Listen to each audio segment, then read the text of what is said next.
Salut, ça joue, bienvenue dans Quad 9 Magic, où je vous présente les nouveaux spoilers de Aether Drift qui viennent de tomber aujourd'hui, et je suis particulièrement hypé.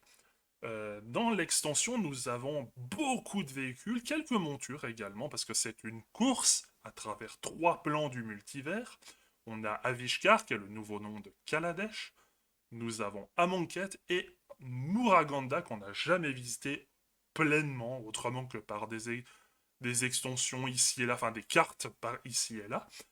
Et nous avons 10 créatures légendaires bicolores, donc les 10 combinaisons, avec chacune leur monture ou véhicule associé. Et nous avons, par exemple, des cartes, je suis très hypé, nous avons Farfortune N-Boss qui coûte 4 mana, qui est une 4/5, humain et mercenaire légendaire, qui possède démarrer vos moteurs. Démarrer vos moteurs, donc c'est un statut que le joueur obtient. Si on n'a pas de vitesse, on démarre à 1 de vitesse et on peut cumuler jusqu'à 4 de vitesse. Et ce statut augmente de 1 une fois par tour durant notre tour si un adversaire, enfin lorsqu'un adversaire perd des points de vie. Lorsque l'on attaque, Farfortune inflige une blessure à chaque adversaire. Donc quand elle arrive, on peut mettre, on sera 1 de vitesse. Si on a un attaquant éligible, on va pouvoir monter à 2 immédiatement. Et bien évidemment, il y a des mécaniques qui se débloquent lorsqu'on est à vitesse maximale. Et dans le cas de Farfortune, toutes nos sources de blessures qui vont être infligées aux adversaires ou à leurs permanents vont être augmentées de une blessure. Intéressant, je pense que, en tout cas, la ligne de texte, quand vous attaquez Farfortune, mais une à tous vos adversaires, est très intéressant pour faire fonctionner les lézards de Bloomborough, qui font des effets si les adversaires ont perdu des points de vie.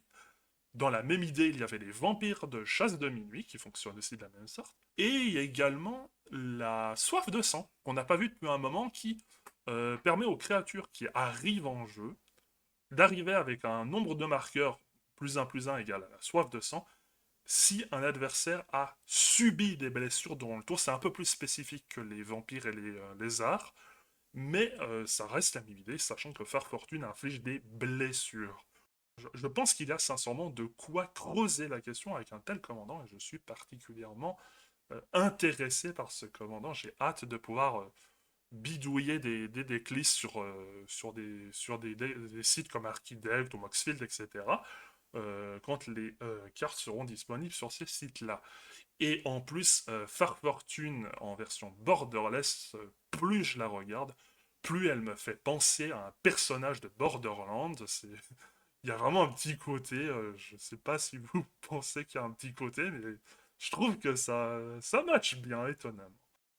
J'ai notamment été hypé par Okinek à l'époque des cavernes perdues d'Ixalan. Le problème de Okinek, c'est que bah, il faut le jouer, il faut attendre un tour de table pour qu'il puisse attaquer, donc à moins de lui donner la sécurité avec une paire de bottes. Et doubler en gros les marqueurs des créatures ayant une force supérieure à leur force de base, c'est bien sympa. Alors pour accélérer ça, on peut avoir des 0-0 qui arrivent avec des marqueurs, mais alors, il y en a beaucoup à un mana qui arrivent avec un marqueur, sinon il faut plus de mana pour avoir ne serait-ce que deux ou trois marqueurs, c'est pas souvent que c'est le cas. Et doubler des un marqueur, ben ça fait pas beaucoup et c'est lent. C'est lent, ça monte lentement, à moins de mettre des marqueurs d'autres façons, donc je me dis peut-être pourquoi perdre son temps avec ce genre de créature. Birké aussi dans l'idée de Bloomborough, alors c'est quand les créatures attaquent, donc Birké peut venir, mais bon, il vient à 6 mana, donc c'est un peu plus tard que Kinek. Et au moins, c'est quand les créatures attaquent, et donc Birké a juste besoin d'être présent, c'est un peu plus intéressant, mais bon, à 6 mana, quand même pénible. Et je m'étais dit peut-être Aragorn pouvait être intéressant, c'est vrai Aragorn donne des marqueurs plus un quand il gagne, enfin, il donne les mêmes marqueurs qu'il obtient. Donc je me dis peut-être qu'avec tous les effets qu'il dit, quand un terrain arrive, au début du combat, on met un marqueur. Donc on met un marqueur sur Aragorn, donc sur une autre créature, on fait grossir deux créatures à la fois. Je me dis, c'est intéressant. Mais là, ils l'ont fait Caradora, qui est un effet d'écaille renforcé dans la zone de commandement. Un peu comme on avait eu des cartes comme Vie Parallèle qui doublent les jetons, et on avait avec Adrix Senev qui est cet effet littéralement en zone de commandement. Là, on est à l'effet d'écaille renforcée. Écaille renforcée, je rappelle, C'est un enchantement qui dit que quand on doit mettre des marqueurs plus un sur une de nos créatures, on en met un de plus.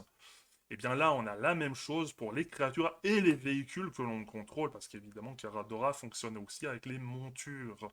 Célestia, monture véhicule, qui est un peu une extension de l'archétype de Croistonnerre, ce qui est plutôt pas mal, hein, dans l'idée qu'il garde les mêmes couleurs. Mais surtout, l'intéressant, c'est là où je suis très très hypé, c'est que Caradora va chercher une monture ou un véhicule dans notre bibliothèque pour l'ajouter à notre main lorsqu'elle arrive, et notamment il y a le bosquet hérisson de Croistonnerre qui met un marqueur plus un sur une de nos créatures au début du combat, et comme c'est une monture, il peut être cherché vers Caradora, et ça j'aime vraiment beaucoup. Je pense que j'ai enfin trouvé un commandant peut-être qui va me plaire. Et surtout que l'effet d'écaille renforcé, donc de pouvoir mettre un marqueur de plus. Donc tous les petits effets qui mettent un marqueur vont mettre deux. Déjà que j'aimais beaucoup Mowu dans l'idée, mais Mowu est mono vert malheureusement. Là, j'aime vraiment beaucoup. Alors oui, il y a la monture qui va avec, hein, qui est la Gorine, qui coûte 2, qui est un vol qui se scelle pour un, et quand elle attaque en étant scellée, elle met un marqueur plus un sur deux cibles, monture ou véhicule. Peut cibler même, c'est sympa, mais pas trop m'en dire. Mais une autre monture très intéressante à aller chercher avec Caradora, c'est le Bulvrak Ox, qui est une 2-2 pour 2. L'intérêt, c'est qu'il peut se sacrifier pour donner Hexproof, donc défense talismanique et l'indestructible à toutes nos créatures ayant des marqueurs, qui est littéralement un effet de intervention héroïque. Alors, certes, il faut la jouer en rituel, donc dans notre tour, et après, on pourra la sacrifier en éphémère. Mais comme elle est présente, ben, les adversaires peuvent jouer autour. Évidemment, il y a du pour et du contre, mais on va chercher un effet d'intervention héroïque avec le commandant, et ça, juste pour ça, je trouve ça incroyable. Et vraiment, j'ai hâte de pouvoir builder et d'essayer le deck. Vraiment. Ensuite, il y a Zahur, Gloire du passé, qui est un commandant blanc et noir. C'est une 3-2 zombie chat guerrier qui a, pareil, démarré vos moteurs. À vitesse maximale, il nous fait des zombies 2-2 engagés lorsqu'une créature non jeton que l'on contrôle meurt. Et surtout, il peut sacrifier une autre créature pour surveiller de 1. Cependant, on ne peut activer qu'une fois par tour. Alors, j'ai remonté récemment un deck aristocrate avec Bartholomé, justement en zone de commande, d'avoir un moteur à sacrifice en zone de commande. Je trouvais ça très intéressant, plutôt que de jouer Teza Karlov, qui va juste rendre le deck plus explosif. Là, on a clairement une des pièces de synergie dans le deck. Parce que Tessa Karlov, en soi, elle aide pas le aristocrate à tourner, hein, parce qu'il nous faut du carburant, un moteur et ce qu'on met au bout des roues, globalement. Bartholé, oui, je trouve ça intéressant. Après, là, surveiller un, c'est vraiment intéressant. Alors, heureusement que c'est une fois par tour, parce que surveiller un, donc on filtre notre pioche, on peut garnir notre cimetière, hein, des fois que le surveiller, hein, vu que c'est au cimetière, ça peut avoir des synergies, hein. Par exemple, creuser, mettre des trucs au cimetière et faire oh tiens, à 100 d'Avernus, on ramène tous les trucs qui coûtent pas cher. Non, heureusement que ça coûte que un, enfin que ça coûte que un. Heureusement que c'est qu'une fois par tour, parce que là vraiment, je pense qu'il y aurait moyen de faire des débilités. Mais honnêtement, activer qu'une fois par tour, mais une fois par tour de joueurs, c'est-à-dire qu'en Commander, à 4 joueurs, idéalement, on peut faire 4 fois l'effet dans un tour de table, ce qui au passage peut déclencher des effets. On peut s'amuser avec des cartes comme par exemple le Familia 9 vies, qui revient en étape de fin où il est mort avec un marqueur de moins, donc on peut le sacrifier plusieurs fois sur un tour de table. C'est aussi très intéressant, ce qui trigger les effets par exemple d'accueil de Tokasia ou Vampire accueillante, qui trigger qu'une fois par tour quand une créature avec une condition est remplie pour pouvoir nous faire piocher.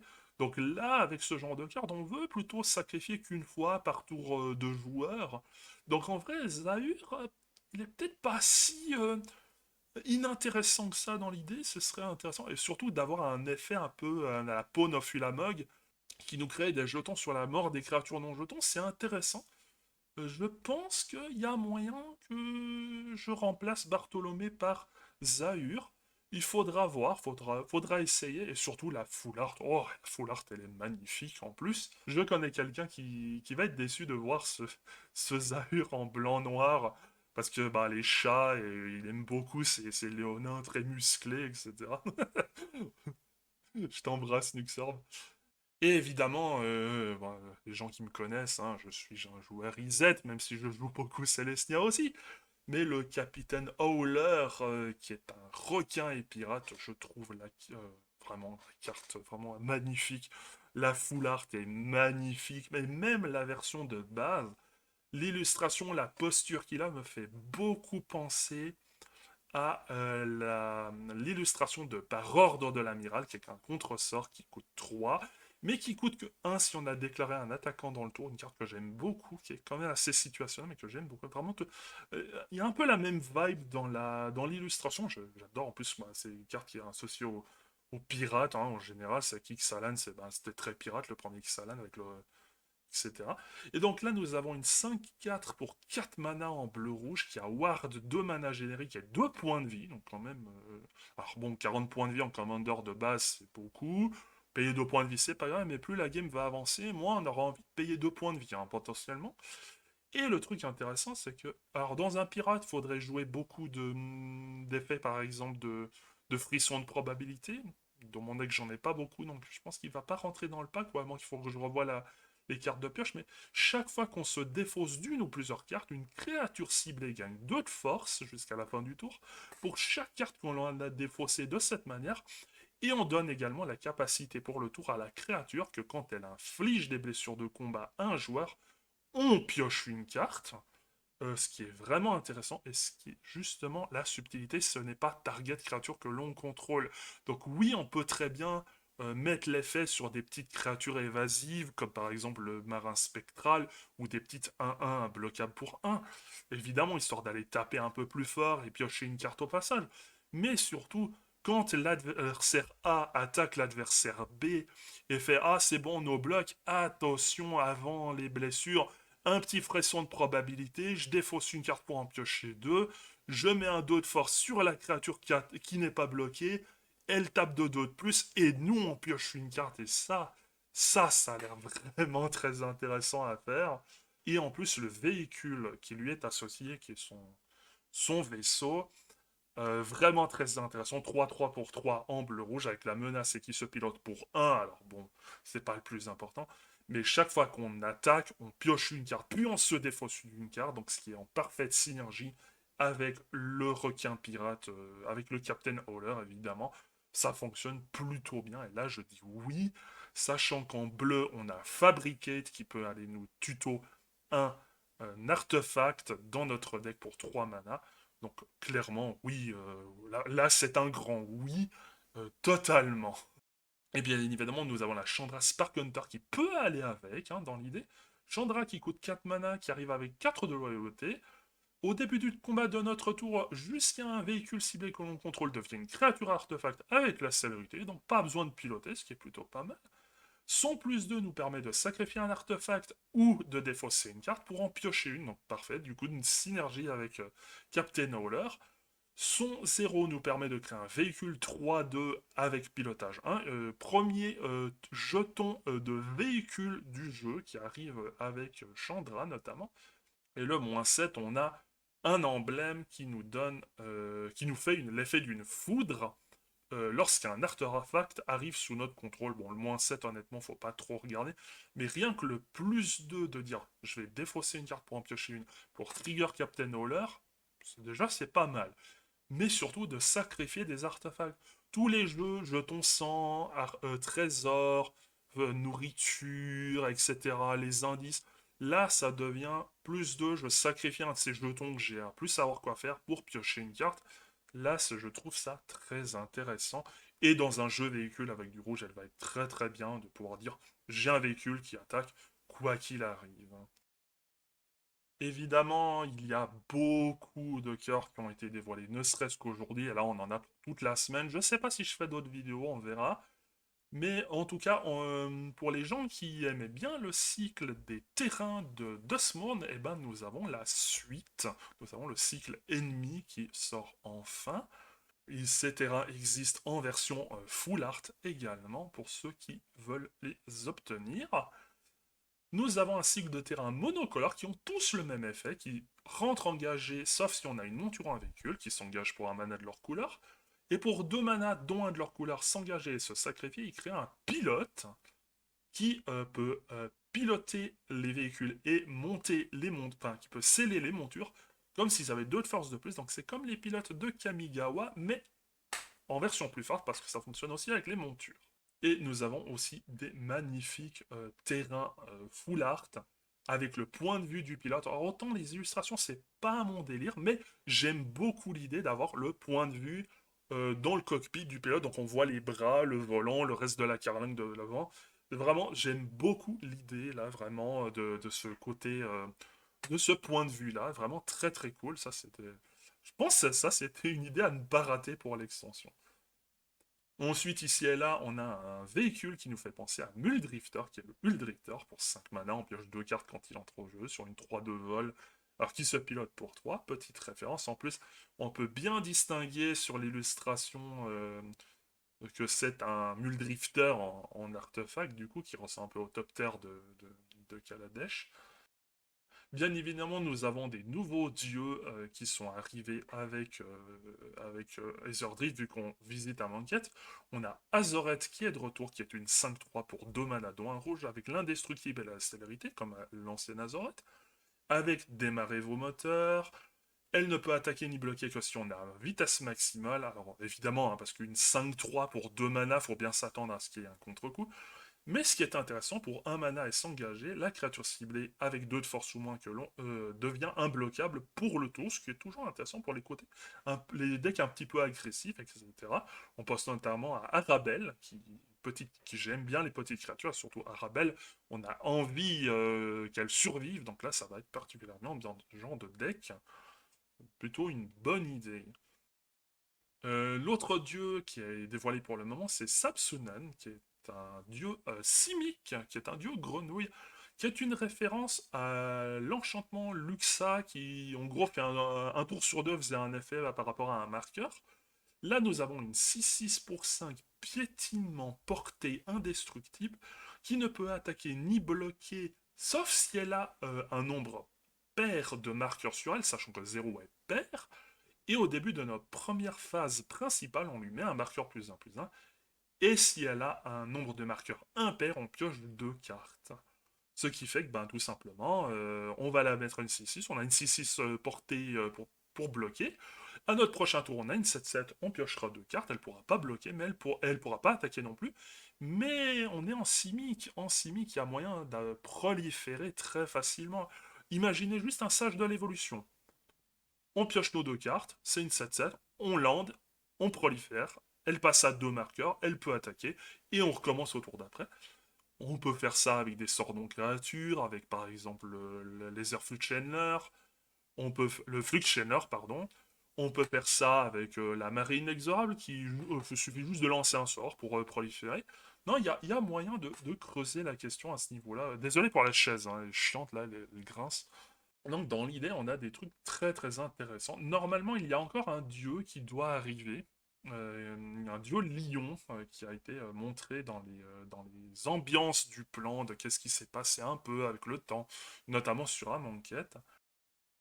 L'idée des decks commandeurs où on a un deck zombie avec, avec Temet, Temet qui est de retour, mais cette fois qui coûte beaucoup le cher en mana et qui gagne le mana noir qui est un zombie sorcier, 4-4 pour 5 mana, donc en bleu, noir, blanc. Vigilance menace, quand on attaque, on pioche une carte et ensuite on se défausse une carte. Et chaque fois qu'on pioche une carte, nos zombies gagnent +1/+1 pour le tour déjà. Ok, donc là il y a une seigneur zombie qui va plutôt aimer, c'est Varina. Varina qui m'étonnerait pas d'être reprint dans le préconstruit. Vraiment très intéressant, hein. Là, on va pouvoir piocher plein de cartes, bourrer avec les zombies, ça me semble plutôt pas mal. Et le commandant alternatif qui est Achaton, qui coûte que 2 mana, en blanc-noir, mais attention, en fait, le mana bleu est dans ses effets, donc chaque fois qu'on va se défausser d'une carte de créature, on peut payer 3 dons à bleu pour créer un jeton qui est une copie de la créature défaussée, sauf que c'est une 4-4 zombie. Donc ça fait penser à l'éternalisation qu'on avait eu sur... Donc d'ailleurs, Achaton étant l'azotep, C'est la couleur bleue qu'il a, c'est du Lazotop par rapport aux zombies éternalisés et les zombies qu'on avait eu dans la guerre des Planeswalkers.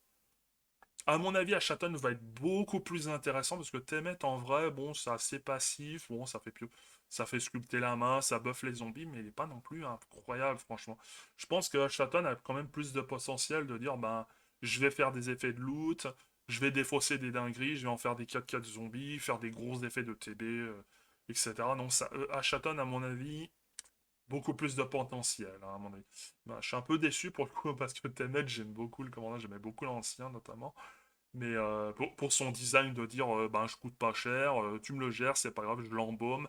Il a une présence en tant que jeton, il retourne dans la zone de commandement quand on l'embaume, et on pourra le rejouer. Dans ça, j'aimais beaucoup l'idée. Dommage qu'ils n'ont pas refait un truc similaire avec l'embaumement, l'éternalisation. Après, c'est pas bien grave, mais au moins, on a vraiment un deck zombie bleu, noir, blanc. À voir le reste du Precon, je suis très très curieux de savoir qu'est-ce qu'on va avoir. Et on a le commandant énergie, les deux commandants pour le deck énergie en vert, bleu, rouge. On a Saeli qui coûte 4 mana, qui est une 4-4. Quand on lance un sort d'artificier ou d'artefact, on gagne un marqueur énergie. Et au début du combat de notre tour, on peut payer 3 marqueurs énergie. Et quand on le fait, on crée un jeton qui est une copie d'un permanent qu'on contrôle, sauf qui est 5-5 artefact créature avec célérité, mais qui est sacrifié à l'étape de fin. Et ça me fait penser notamment qu'il y a, vu qu'on peut cibler n'importe quelle permanence, qui est plutôt pas mal, on pense à des cartes comme Source de Sani, par exemple, qui nous fait piocher une carte quand elle arrive et quand elle va au cimetière depuis le champ de bataille. Ça fait un peu comme avec Mishra qu'on avait eu dans Brother War, c'est un peu dans la même idée. Mais si on sait, si on a vraiment rien, parce que mettons, il y a eu un Farwell, je sais pas, il y a eu un grand nettoyage maximum, là on a tout désinfecté le board, il ne reste plus que les terrains, on peut jouer Saeli et on peut dire, bah on va animer un terrain en 5-5, et dans les terrains à animer, il y a potentiellement un désert dans un Monket, qui, quand il va au cimetière, on crée une 2, donc ça nous permet d'avoir un terrain, certes qui fait de l'incolore, mais on va pouvoir animer en 5, faire une copie 5-5, puis il sacrifie en étape de fin, il me laisse une présence sur le board, je trouve ça très intéressant, juste pour l'idée. Et on a la maman de Chandra, donc Pianalar, qui coûte 3 mana pour une 2-4, qui est donc le commandant alternatif, qui est un artificier humain également. Et quand un ou plusieurs artefacts que l'on créatures artefacts pardon, inflige des blessures de combat à un joueur, on gagne 2 d'énergie. Donc pour chaque adversaire qu'on va mettre des blessures de combat avec des créatures artefacts, on gagne 2 d'énergie. Donc jusqu'à 2 d'énergie par adversaire, idéalement 3 adversaires, donc 6 d'énergie. Et à notre étape de fin, on peut payer autant d'énergie qu'on veut pour créer un véhicule XX nommé le Laserjet de Nalar, qui a le vol, le pilotage pour 2, et le XX étant le nombre d'énergie qu'on a payé de cette façon. Donc un gros véhicule potentiellement qui arrive en end-step pour le prochain tour, c'est intéressant. Donc j'imagine c'est peut-être la maman de Chandra qui a créé la moto à Chandra pour la course, je ne sais pas, on verra bien. Je n'ai pas lu le lore, dites-moi en commentaire si c'est le cas, peut-être qu'on connaît déjà, je ne sais pas. Et sinon, quoi dire de plus? Bon, il y a des box stoppers, hein, avec notamment le Mox de Chrome qui est réimprimé dans les box stoppers. Ça, j'ai pas trop regardé honnêtement. Bon, après, c'est toujours sympa, il y aura une sélection de cartes, j'imagine, un peu comme on a eu avec Uxalan dans les box stoppers. Bon, après, oui, on peut tomber sur un Mox de Chrome comme probablement un truc moins intéressant. Je ne sais pas, faudra voir qu'est-ce que ça en dit. Je me suis pas trop intéressé personnellement. Mais voilà, je voulais juste vous partager les quelques trucs dont je suis très très hypé. Vraiment, l'extension vient à peine de commencer les spoilers. Je pense qu'il y a des dingueries vraiment qui peuvent être très intéressantes. Je ne sais pas si je ferai d'autres vidéos, mais là j'avais vraiment envie de vous partager ma hype pour ces quelques cartes. Euh, Dites-moi en commentaire si ça vous a plu et si vous voulez que je continue de faire ça au fur et à mesure de la semaine. Alors peut-être pas tous les jours, mais peut-être plusieurs fois. Parler d'une sélection de cartes peut-être intéressantes. Alors là, j'ai pas été très objectif. Peut-être que, en essayant d'être un peu objectif, dites-moi en commentaire si ça vous a plu. Et je vous dis ciao. Bah.